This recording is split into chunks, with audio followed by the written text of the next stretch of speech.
Wait, I love the second thought video where he goes, actually, even if the fascist playbook is bad, you shouldn't vote but do revolution. That is the larpiest shit that you can say. The United States is nowhere near the material conditions required to have a revolution. There's gonna be no leftist revolution in the United States as it currently stands. The United States is far closer to a fascist dictatorship than any sort of socialist revolution. Like, I'm sorry, the moment the United States government collapses, there will be a far-right military dictatorship. That is exactly what would happen.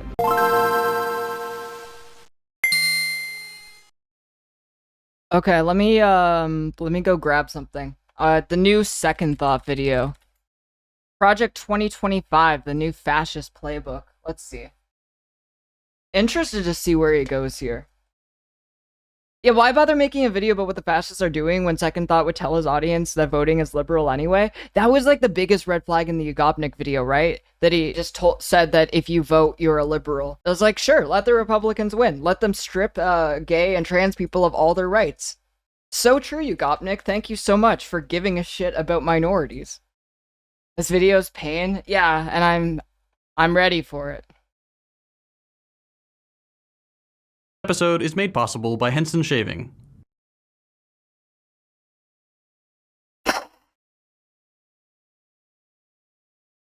My base socialist sponsors.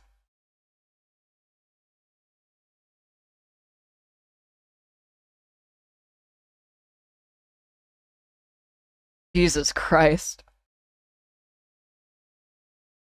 Winby, thank you for the tier 1 for the revolution. It's almost that time again. Election season is bearing down on us, and we have some truly strong contenders this cycle. In the red corner, we've got Florida Man, the Penguin, this guy, literally the only black Republican in the Senate, and of course, the God Emperor himself, the man who's so confident that he won't even show up for debates, Donald Trump.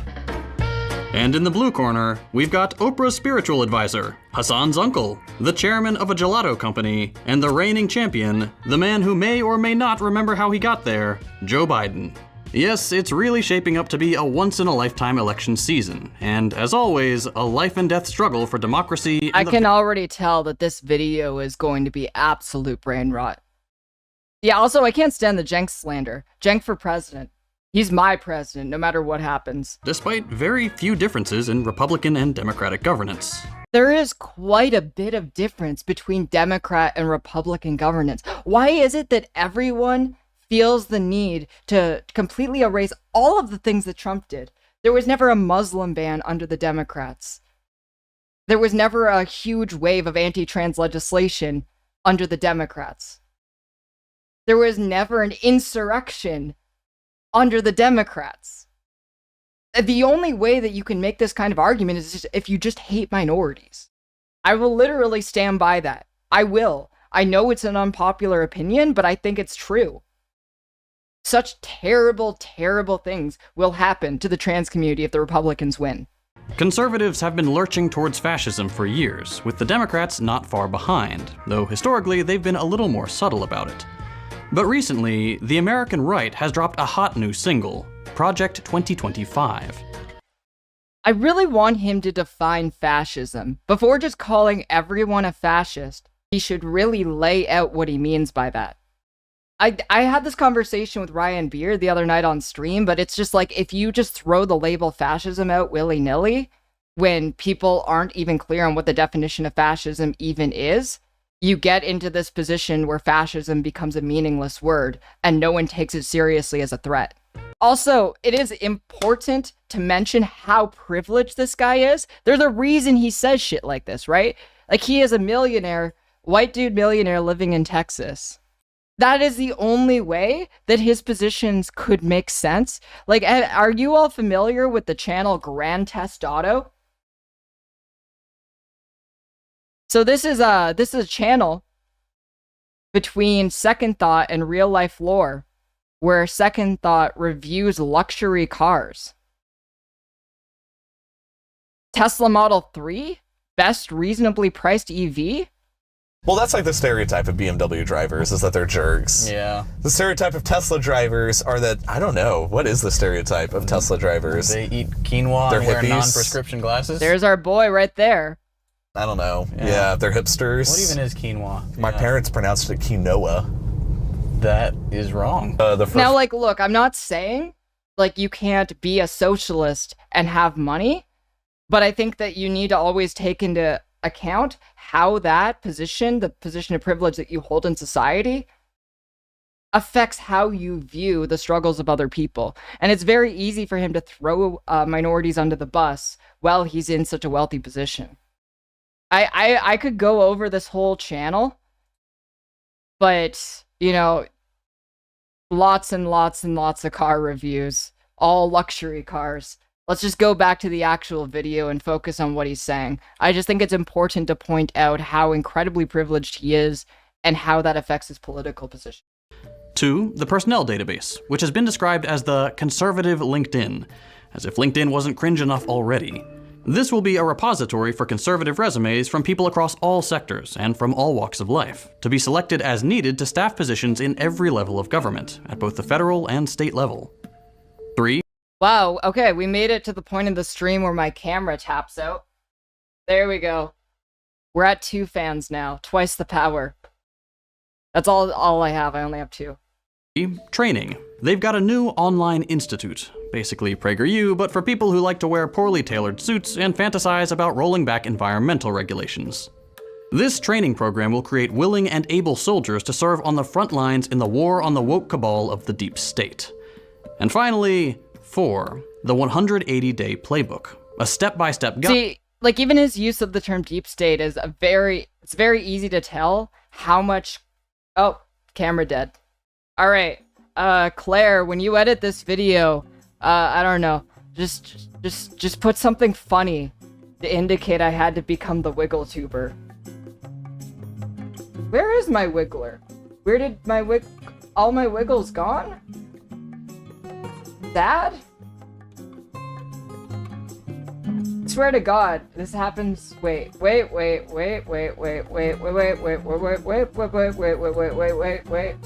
Did this?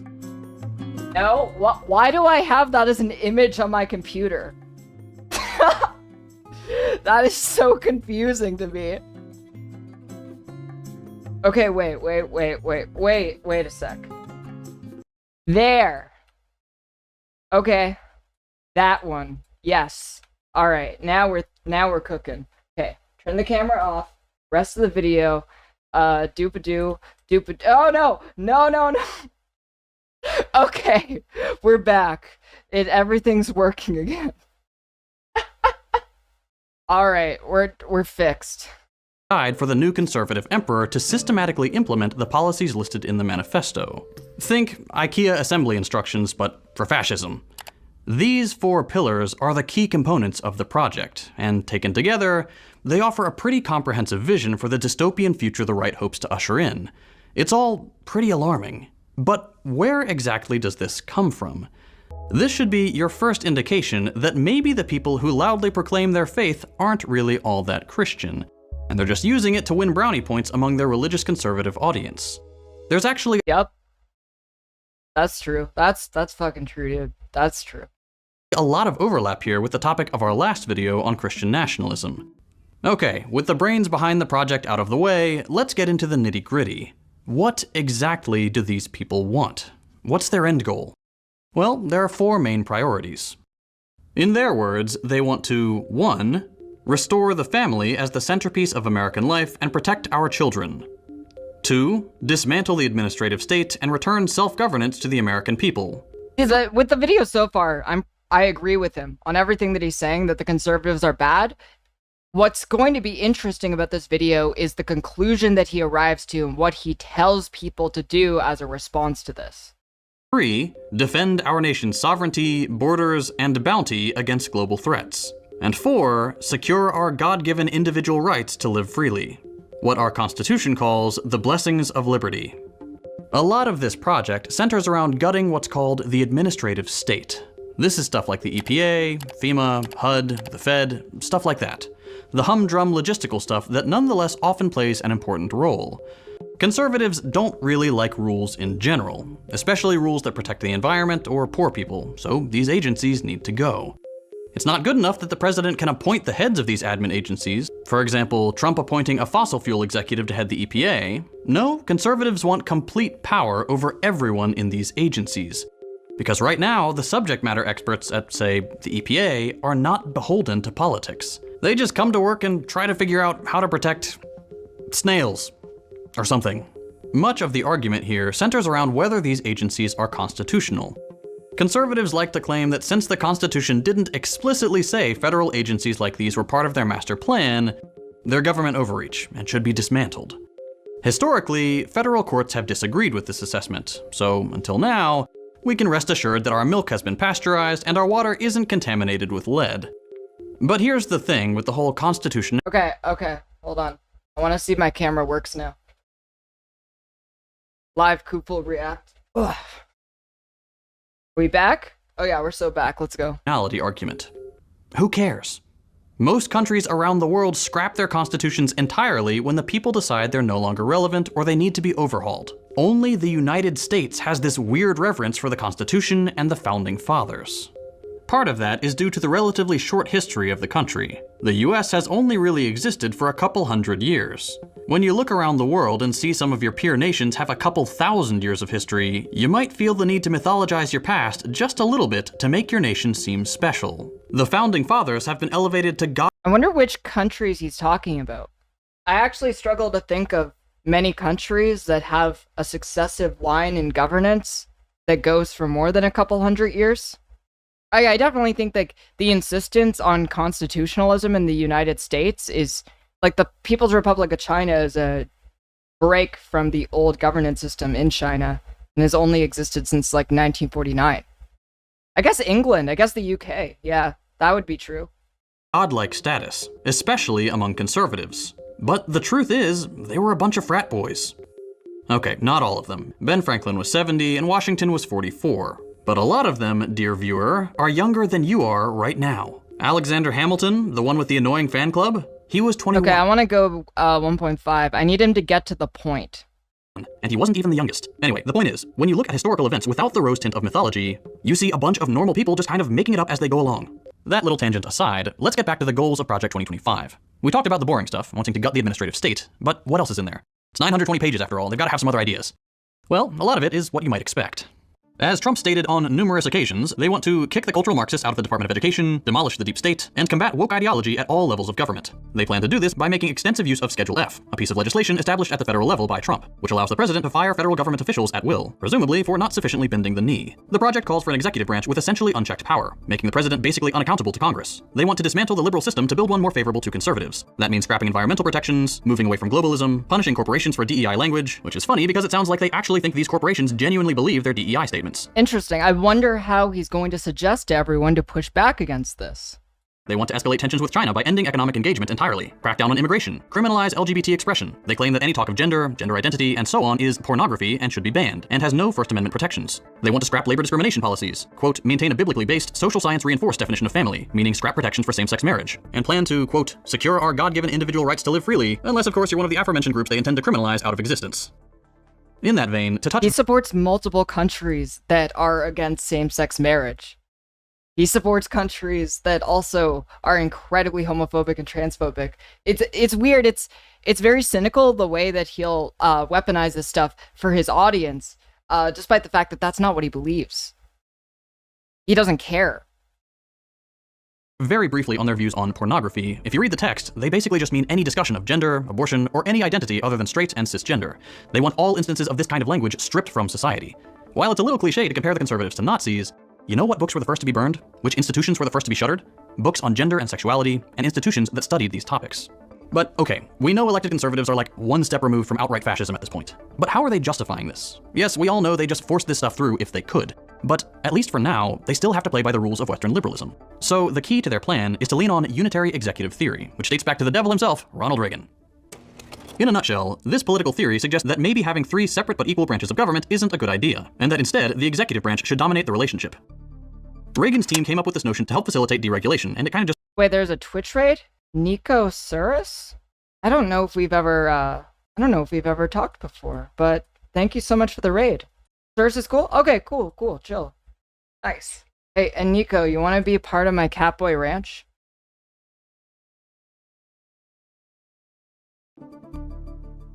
Well, that's all pretty grim, huh? What's the solution here? Do we just... Alright, finally. He got to the point. It took him 13 minutes. What is the solution? Oh, wise second thought? How do you suggest we push back against the Republicans in this upcoming election? Vote harder? No. I mean, do that if you want, especially if you think you can make a difference at the local level. But things have gotten worse for us with every single president. And things have certainly gotten worse for people living in the third world as the US gets more and more vicious abroad as our empire declines. The solution is the same as it's always been. Mass movements.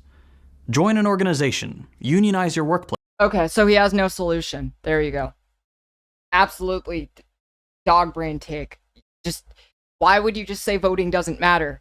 If the problem is that the Republicans are going to gain power and then use that power to fundamentally change the legislative system, you have the ability to actually do something. No, joining an organization is not going to make that change.